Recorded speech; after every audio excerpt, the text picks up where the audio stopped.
আমরা একটু এর ফাঁকে যেতে চাই উপাচার্য আতিকুল ইসলাম নর্থ সাউথ বিশ্ববিদ্যালয় বেসরকারি বিশ্ববিদ্যালয়ের কথা আসে প্রতিবারই যখন এই ভর্তি পরীক্ষা শুরু হয় পাবলিক বিশ্ববিদ্যালয় এবং একই সাথে যখন জাতীয় বিশ্ববিদ্যালয়ের বিভিন্ন কলেজগুলো রয়েছে সেগুলোতে যখন অনেকেই ভর্তি হতে চান না তারা হয়তো বা অনেকটা বেশি জানেন যে ফি অনেক দিতে হয় তারপরেও তারা বিশ্ববিদ্যালয় বেসরকারি যেসব বিশ্ববিদ্যালয় রয়েছে তাতে ভর্তি হওয়ার একটি তারাও আগ্রহ প্রকাশ করেন।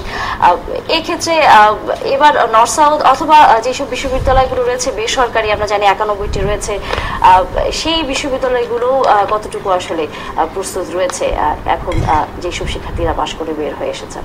সরকারি বিশ্ববিদ্যালয়গুলোর সাথে বেসরকারি বিশ্ববিদ্যালয়ের ব্যাপারে একটু ডিফারেন্স আছে। ডিফারেন্সটা হলো এই যে আমাদের তিনটা ইনটেক। সরকারি বিশ্ববিদ্যালয়ে আমার জানার মতো একটা ইনটেক হয় বছরে একবার, আমরা বছরে 3 বার করে ইনটেক নেই। নর্থ সাউথ বিশ্ববিদ্যালয়ের আন্ডার গ্রাজুয়েট স্টুডেন্টস মোট আমরা 4000-এর মতন নেই তিনটা ইনটেকে। আমরা তো ইচ্ছা করলে বাড়াতে পারবো না, মনে করেন ইঞ্জিনিয়ারিং আছে বা অন্যান্য সায়েন্স হেলথ সায়েন্স ডিপার্টমেন্টগুলো আছে, সেখানে ফ্যাসিলিটিস যা আছে তার বাইরে আমরা নিতে পারবো না, we are limited by that. তবে আমরা 1004 নেই যেটা বলেছি, এবং depending on the size of the university সব প্রাইভেট বিশ্ববিদ্যালয় চায় যতটুকু সম্ভব বেশি ছাত্র নিতে, কারণ ইকোনমি অফ স্কেল বলতে একটা কথা আছে।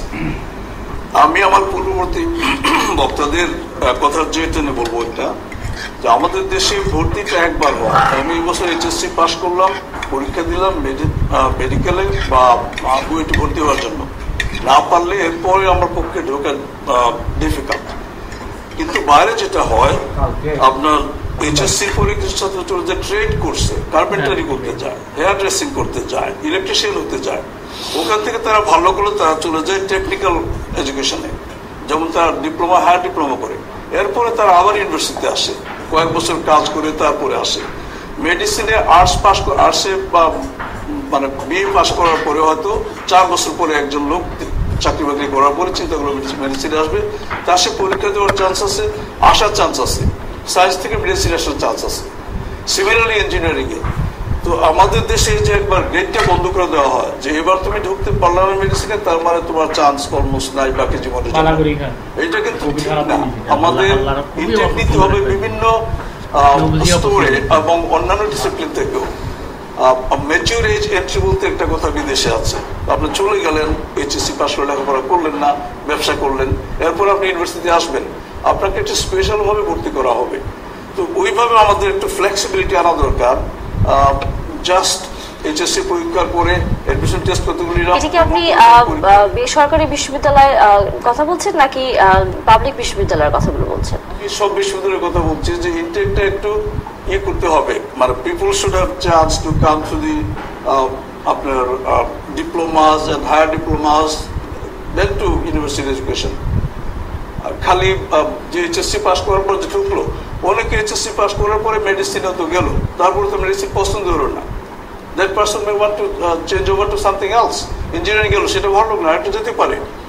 আরেকটু ফ্লেক্সিবিলিটি দরকার আমাদের একেবারে।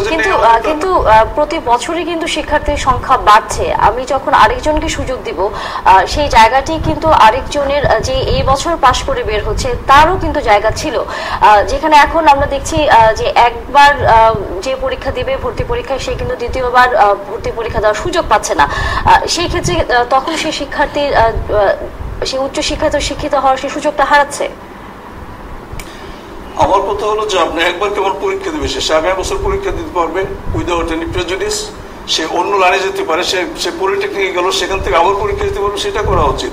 সে 10 বছর পরে তার ইচ্ছা মেডিসিন পড়তে, সে 44 বছর বয়সে এসে মেডিসিন পড়তে দরকার লাগবে, সেই চান্স তাকে করে দিতে হবে। এটা আমরা তো রিজেক্ট করছি কেন? যে একবার একটা ছেলে ফেল করলো, সারা জীবন তার আফসোস থেকে যাবে, আমি মেডিকেল পড়তে পারলাম না। একজনের কোনো কারণে পরীক্ষার রেজাল্ট খারাপ হতে পারে এই বছর, একজনের কোনো কারণে টেস্টে দিতে অসুখ থাকতে পারে, মানে why should we be that rigid? আমার কথা সেটা আর কি। 44 বছরে আবার মেডিকেলে ভর্তি ঠিক হবে না। 44 বছর ভর্তি হয় মেডিসিনে, আপনি দেখেন মানে হচ্ছে না, নার্সিং থেকে মেডিসিনে আসছে পরে এই জিনিসগুলো মানে আমাদের কিন্তু মাননীয় উপাচার্য, যে বিষয়টি নিয়ে আমরা বারবারই কথা বলছি, আমাদের তো শিক্ষার্থী প্রতি বছরই কিন্তু বাড়ছে, কিন্তু সেই তুলনায় তো আমরা আসলে তাদের আসন তো বাড়াতে পারছি না। সেখানে যদি গত বছরের শিক্ষার্থীরাও যদি এসে যুক্ত হয় এই বছরের সাথে, তাহলে তাদের তো আসলে তো সুযোগটা অনেক কমে যাচ্ছে। কিন্তু হলো আসন বাড়াতে পারছি কিনা সেটা একটা, আরেকটা কথা হলো আসন বাড়ানো উচিত কিনা, আপনার কোয়ালিটি আছে কিনা। আপনি আসন বাড়িয়ে দিলেন, মানুষ কর্ম করে আসছে ঢুকলো, আপনার কোয়ালিটি তখন লো হয়ে যাবে। আপনার চিন্তা করতে হবে যে আমার যে আসনগুলো আছে দেশের যেই প্রয়োজন সেই প্রয়োজনের তুলনা যথেষ্ট কিনা। সবার যার যেটা হবে সেটা করতে হবে এমন তো কোনো কথা নাই। দেশের তো একটা স্বার্থের ব্যাপার আছে। আমার কতজন ডাক্তার দরকার, আমার কতজন ইঞ্জিনিয়ার দরকার, আগামী 10 বছর 20 বছর 50 বছর আমার কি প্রেডিকশন, আমি তো সেভাবে যাব। আমি আসন করে দিব না খালি খালি। এবং যারা এই মুহূর্তে চান্স পাচ্ছে না, দোজ রিয়েলি হু ওয়ান্টেড, তাদেরকে বলেন অন্যান্য কোর্সে আপাতত যেতে পরে যেহেতু তাদের পথটা খোলা থাকে আসার জন্য মেডিসিনে। অসংখ্য ধন্যবাদ মাননীয় উপাচার্য। আমরা একটু যেতে চাই নর্থ সাউথ বিশ্ববিদ্যালয়ের উপাচার্য আতিকুল ইসলামের কাছে। পাবলিক বিশ্ববিদ্যালয়গুলোর বারবারই বলা হচ্ছে যে আসন সংখ্যা কিছুটা সীমিত এবং সেটি মেধা তালিকার মাধ্যমেই হচ্ছে যাচাই বাছাই করে সবচেয়ে ভালো ছাত্রছাত্রীকে সেখানে ভর্তি করানোর সুযোগ তৈরি করা হচ্ছে। এরপরে বেসরকারি বিশ্ববিদ্যালয়ের যে কথাটি আসলে এর আগে তখন হচ্ছিল যে বেসরকারি বিশ্ববিদ্যালয়ের সংখ্যা বাড়ছে, সেই তুলনায় আসনও কি বাড়ানো সম্ভব কিনা, এবং যে ধরনের শিক্ষার্থীরা শিক্ষা নিতে চান বিভিন্ন ধরনের সেই ব্যবহারিক থেকে শুরু করে প্রাতিষ্ঠানিক যে শিক্ষাগুলো থাকা দরকার সেগুলো কি বাড়ানো সম্ভব কিনা বেসরকারি বিশ্ববিদ্যালয়গুলোতে? বাড়ানো তো অবশ্যই সম্ভব, তবে বাড়াতে সময় লাগবে। প্রাইভেট বিশ্ববিদ্যালয়গুলো কোনো সরকারি অনুদান পান না, তাদের নিজস্ব সম্পূর্ণ খরচাতে নিজেদের ছাত্র ফিস থেকে কভার করতে হয়। কোনো ডেভেলপমেন্ট কাজ করতে গেলে, কোনো এক্সটেনশন করতে গেলে তাদের নিজস্ব সেভিংস করতে হয়, তারপর ইনভেস্ট করতে হয়, তারপরে আপনার সম্ভব সেটা। তো সেটা করতে গেলে সময় লাগবে, প্রত্যেকটা বিশ্ববিদ্যালয় চায় সেটা। এবং আমারও একটা ধারণা যে সরকার একটা চাপ রাখা উচিত প্রাইভেট বিশ্ববিদ্যালয়ের উপর, যাতে করে তারা কম্প্রিহেন্সিভ বিশ্ববিদ্যালয় হয়। They should not just pick the low hanging fruits. তাদের যে কঠিন সাবজেক্ট যেখানে আছে, ব্যয়বহুল যেগুলো সাবজেক্ট পড়ানো যায়, যেখানে আপনার মার্জিন কম, সেগুলো তাদের মুভ করতে হবে। এবং এই ব্যাপারে সরকারের কিছুটা উচিত হবে একটা পার্টনারশিপে আসা, লাগে পাবলিক প্রাইভেট পার্টনারশিপ। ঠিক আছে, if you want to open an engineering wing, this has to be of this quality and we will finance you to this extent of that extent. ওটা যদি হয় তাহলে খুব তাড়াতাড়ি করেই আমরা সিট সংখ্যা বাড়াতে পারবো। এর বাইরে বেসরকারি বিশ্ববিদ্যালয়ের আমরা যেটা সবচেয়ে বেশি প্রশ্নের সম্মুখীন হয় যে অনেক বেশি টাকা সেখানে দিতে হয়, অনেক বেশি ফি দিতে হয়। সেই ফি গুলো কমিয়ে আনার কোনো উদ্যোগ কি বেসরকারি বিশ্ববিদ্যালয়গুলো নেওয়া উচিত কিনা আপনি কি মনে করেন? ফি যেটা নেওয়া হয় সেটা আপনার সরকারি বিশ্ববিদ্যালয় নিশ্চয়ই অনেক বেশি। আমি দেখেছি আমার বাবা যে ফি দিয়েছেন 1923 সালে, আমি সেই ফি দিয়েছি ঢাকা বিশ্ববিদ্যালয়ে 1967 সালে। সেটা সম্ভব হয় এই জন্যই যে সরকার ভর্তুকি দেন। যেহেতু প্রাইভেট বিশ্ববিদ্যালয়গুলো কোন রকম ভর্তুকি পায় না, সেজন্য তাদের এমন একটা ফি সেট করতে হয় যাতে তাদের একটা সেফ মার্জিন থাকে, তারা এক্সপান্ড করতে পারে, তারা বিপদের সময় কভার করতে পারে।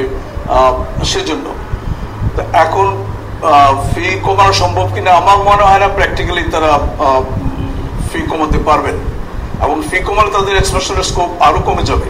এবং সবগুলি প্রাইভেট বিশ্ববিদ্যালয় কিন্তু একরকম ভাবে সাফল্যজনক নয়। অনেকগুলো মোটামুটি একটা ভালো প্রফিট করতেছে, প্রফিট বলা ঠিক না, একটা মার্জিন করতেছে, অন্যরা করতেছে না। আপনি যদি বিদেশেও দেখেন, ইভেন সরকারি বিশ্ববিদ্যালয়গুলোতে তারা বলে যে তোমাদের যে টোটাল ইনভেস্টমেন্ট আছে, ওভারঅল ইনভেস্টমেন্ট 8% তোমাদের প্রতি বছর সারপ্লাস রাখতে হবে ফর এক্সপানশন পারপাসেস। আমার মনে হয় না আর সেটা করতে পারতেছে এখানে। তো আমার ধারণা যে বাড়ানো সম্ভব, provided government comes to the party with some universities. প্রথমত আপনার প্রাইভেট বিশ্ববিদ্যালয়ের মান উন্নয়ন করতে হবে, কয়েকটা ছাড়া বাকিগুলোর অবস্থা আপনার এতটা ভালো না এখনো। বড় মেন্ডে যেগুলি আছে সেগুলিকে উঠাবার জন্য ব্যবস্থা সরকার নিতে হবে, এবং সেটা করবার পরে তারপরে দেখতে হবে যে কোন প্রাইভেট বিশ্ববিদ্যালয়গুলোর সাথে সরকার একটা অংশীদারিত্বে আসবে। ঠিক আছে, ইঞ্জিনিয়ারিং খোলেন, মেডিসিন খোলেন, এবং ফির ব্যাপারে তখন সরকার একটা কন্ট্রোল থাকবে। সরকার যদি 1 পয়সাও অনুদান না দেয়, তার কন্ট্রোলটা ন্যাচারালি ততটা আসে না এদের উপর। অলদো আপনার UGC and the education ministry has every right to control any educational institution in this country. আমরা আপনাদের মাধ্যমে শিক্ষার্থীদের একই সাথে আশ্বস্ত হতে চাই নিশ্চয়ই যে তারা যে স্বপ্ন নিয়ে উচ্চশিক্ষায় শিক্ষিত হওয়ার জন্য বিভিন্ন বিশ্ববিদ্যালয়গুলোতে যাবেন, পছন্দের বিষয়ে পড়াশোনা করবেন। এবং সর্বশেষ আমাদের সাথে আছে নর্থ বিশ্ববিদ্যালয়ের আতিকুল ইসলাম। আমরা আপনার মাধ্যমে যদি বেসরকারি বিশ্ববিদ্যালয়ের প্রতিনিধিত্ব আপনি করছেন, সেই কথাটিও যদি সংক্ষেপে একটু শুনে নেই। যে আমার কথা হলো, ছাত্রদের 3-4টা প্রেফারেন্স থাকবে ইন রিলেশন টু সাবজেক্টস, এবং 3-4টা প্রেফারেন্স থাকবে ইন রিলেশন টু ইউনিভার্সিটিজ। যদি না হয় ফার্স্টটা সেকেন্ডটা যাবে, সেটা সাবজেক্ট হোক বা বিশ্ববিদ্যালয় হোক, তো কোনো না কোনো জায়গায় তারা একটা স্থান পাবে। কেউ কেউ প্রাইভেট বিশ্ববিদ্যালয়ে পড়তে চান, বিভিন্ন কারণে তারা পাবলিক বিশ্ববিদ্যালয়ে পড়তে চান না, পরিবেশ এটা ওইটা নানান কারণে। যদি প্রাইভেট তারা না পায় তাহলে পাবলিকের চেষ্টা করবে। কেউ কেউ পাবলিকের চেষ্টা করতে পাচ্ছেন না, তারা পাবলিক না চলে প্রাইভেটে আসবেন। So it's not a question of first trying private and necessarily if only if you get unsuccessful there you go to private. Some have definite preference for the private universities. Let them try there first. If they're not successful, they go to the public universities. And lots of people will try for the public universities. If they're not successful there, they can try for the private universities. But if you have a dream, pursue it. Do not give up. Thank you. অসংখ্য ধন্যবাদ সকল অতিথিকে, সবাইকে অসংখ্য ধন্যবাদ। আপনাদের দিক নির্দেশনায় নিশ্চয়ই আমাদের যারা শিক্ষার্থীরা রয়েছেন তারা সেটি সামনের দিকে এগিয়ে নিয়ে যাবেন। অসংখ্য ধন্যবাদ সবাইকে এবং একসাথে দর্শকদেরও। এই ছিল আজকের বাংলাদেশ সংযোগে। আগামী সপ্তাহে আবারও হাজির হব নতুন কোনো বিষয় নিয়ে। সে পর্যন্ত সবাই ভালো থাকুন, সুস্থ থাকুন আর প্রতিবাদী হন। সকল